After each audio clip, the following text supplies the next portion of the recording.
I'm really pretty good about brushing my teeth. I've got a bit of gum recession, but I haven't had a cavity in years.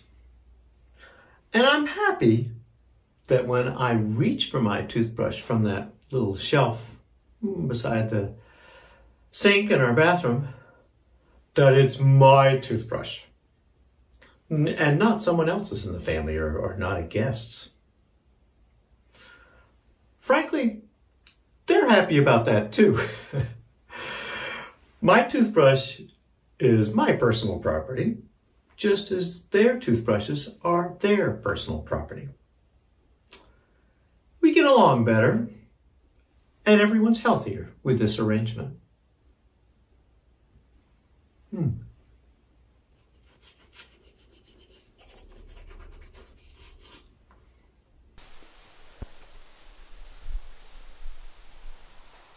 But what about private property? Is that always to everyone's benefit?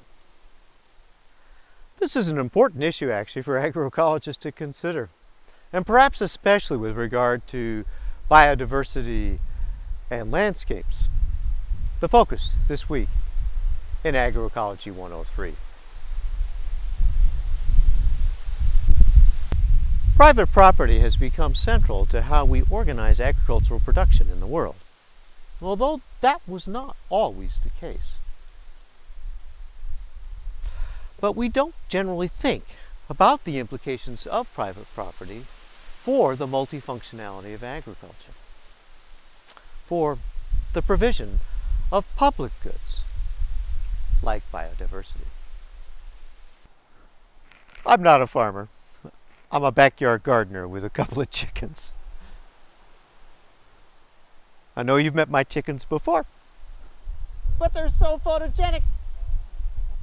Here they are again. Buck girls. And I do love their eggs, which literally travel 10 feet from the coop to my frying pan and my baking pan.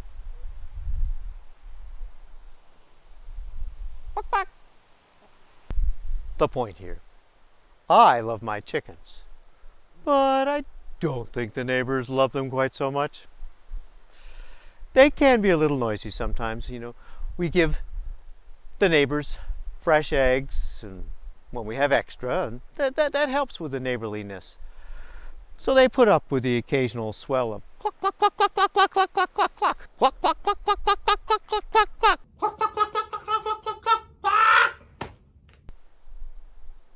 But they don't want my chickens to poop in their yards. And I don't want their dogs to terrorize my chickens. We've worked it out though, using a pretty common means of social harmony. Fences. We have independent homes, you know, with small parcels of land that we bought or that we rent. And maybe in a more sensible and collective world, we could have worked this out without having to actually buy property or even pay to rent it. Maybe it could be an allotment that we each get from the city with some kind of allocation mechanism that doesn't advantage people with more wealth and income. Or perhaps we could do something to ensure that incomes don't vary as widely as they currently do. I actually think that would be better and fairer. Perhaps one's home should even be seen as a form of personal property. Personal property that we share with a few others in most circumstances. After all, having decent housing is a human right, at least according to Article 25 of the United Nations 1948 Universal Declaration on Human Rights. Maybe we could call a home that one shares collective personal property.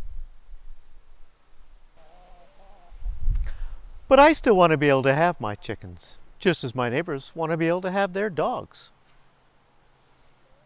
People differ, which is great, really.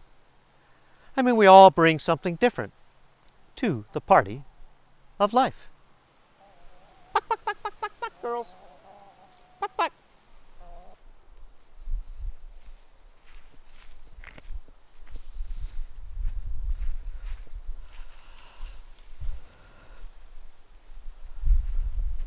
But now, let's expand the issue up to the level of agricultural landscapes.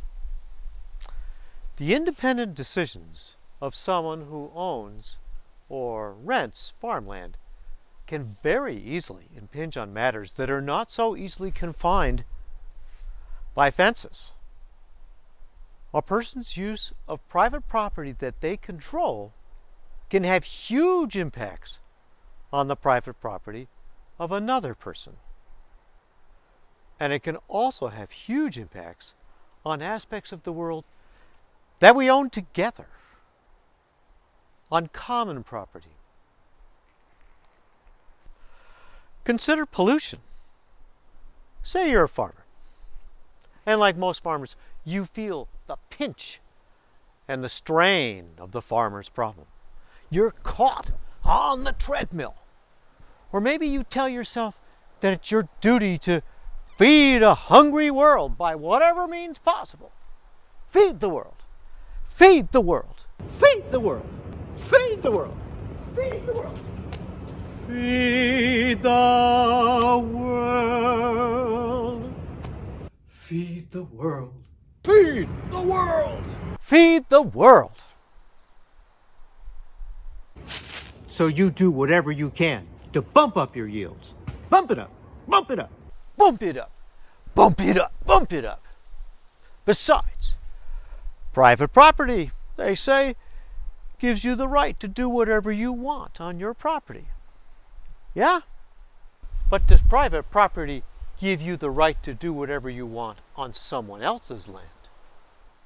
Does owning or renting private property give you the right to pollute the groundwater with excess nitrogen? Does it give you the right to let your pesticides and GE genetics drift onto another farmer's land? Does it give you the right to erode away the ground, compromising the soil future generations will farm and depend upon?